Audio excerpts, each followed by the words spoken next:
Good morning students. बच्चों, आपने अपने सेकंड चैप्टर में पृथ्वी के बारे में पढ़ा, जिसमें क्या जाना था कि पृथ्वी का स्वरूप कैसा है। कैसी है पृथ्वी? बहुत, इसका आकार बहुत विशाल है। और पृथ्वी कैसे आकार की है? गोल आकार की है। और पृथ्वी के रचना व रूप को हम किस में दर्शाते हैं? ग्लोब में या फिर मानचित्र के जरिए।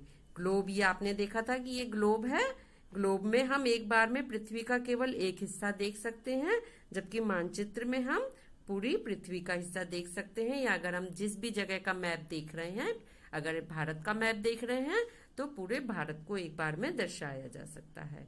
और मैप में क्या होता है, इसमें भी आपको समझाती हूँ। देखिए बच्चों, मैप इस प्रकार का होता है। मैप किस पर बनाया जाता है? समतल कागज पर, यानी प्लेन पेपर पर बनाया जाता है मैप। और मैप में हम एक बार में पूरा देख सकते हैं। जैसे कि ये आपको इंडिया का मैप दिखाई दे रहा है। ये क्या है? इंडिया का मैप है। तो इस तरीके से आपको बाजार से, देखिए ऐसे बाजार में पेपर पे बने हुए मैप मिलते हैं।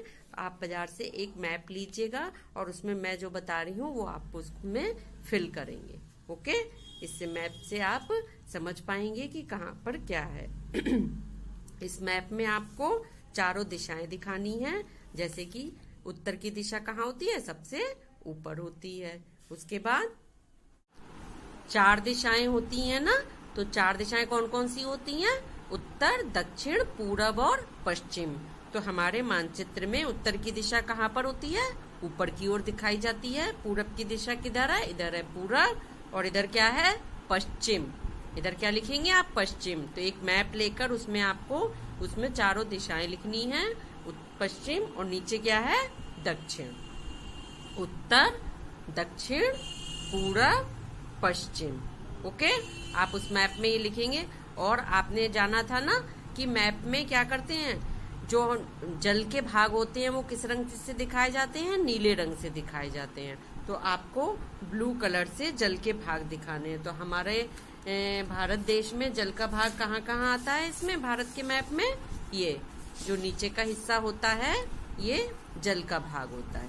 तो इस तरीके से आपको जल का भाग दिखाना है। बाजार से मैप लीजिएगा, प्लेन व्हाइट लीजिएगा, जिसमें कि आप नीचे के हिस्से को स्काई ब्लू कलर से कलर करके जल के भाग दिखाएंगे। ओके, इस तरीके का मैप बनाइएगा। इस तरीके का प्लेन मैप लीजिएगा और उसमें आपको बताया ना, पहले दिशाएं लिखिएगा, उत्तर, दक्षिण, पूरब, पश्चिम। और इसके साथ ही ब्लू कलर से इसको कलर करिएगा। और यहाँ पर देखिए क्या है? बंगाल की खाड़ी। तो यहाँ पर आपको क्या लिखना है? बंगाल की खाड़ी। बंगाल की खाड़ी किस दिशा में हुई? किस दिशा में हुई? इधर की साइड कौन सी दिशा भी बताई थी? पूरब दिशा। तो पूरब की ओर कौन सी हुई? बंगाल की खाड़ी। और पश्चिम की ओर कौन क्या हुआ? अरब सागर। तो यहाँ पर आप पश्चिम की ओर क्या लिखेंगे? अरब सागर। इसके अलावा यहाँ नीचे लिखेंगे लक्षद्वीप, लक्षद्वीप और हिंद महासागर। यहाँ नीचे की तरफ क्या है? लक्षद्वीप और हिंद महासागर। तो चारों दिशाएं भरनी है आपको, और ये महासागरों के नाम भरने हैं और कलर करना है। ये देख रहे हैं आप जो छोटा सा, ये क्या है? श्रीलंका। और ये हमारा पूरा क्या है? इंडिया का मैप। तो अभी आप लोगों को केवल इतनी ही चीजें भरनी है इसमें, फिर धीरे धीरे और चीजें भी इसमें आपको समझाएंगे हम। तो मैप क्या होता है? मानचित्र समतल कागज पर बनाए जाते हैं। मानचित्र में उत्तर दिशा ऊपर, दक्षिण नीचे, पूरब दाईं ओर और पश्चिम दिशा बाईं ओर होती है। इतनी चीजें आपको समझनी जरूरी हैं। बंगाल की खाड़ी पूरब दिशा की ओर होती है और अरब सागर पश्चिम दिशा की ओर होता है। तो ऐसा मैप आप सभी को बना के और अपनी नोटबुक में चैप्टर 2 के साथ अटैच करना है। ओके, नोटबुक में चैप्टर 2 के साथ ऐसे मैप को अटैच करना है। बाजार से प्लेन मैप ले लीजिएगा, जिसमें फिल करके उसमें चैप्टर 2 के साथ अटैच करिएगा। अगर आगे मैं आपको और चीजें भी इसमें भरनी बताऊंगी तब उसमें वो करिएगा फिर। ठीक है? ओके।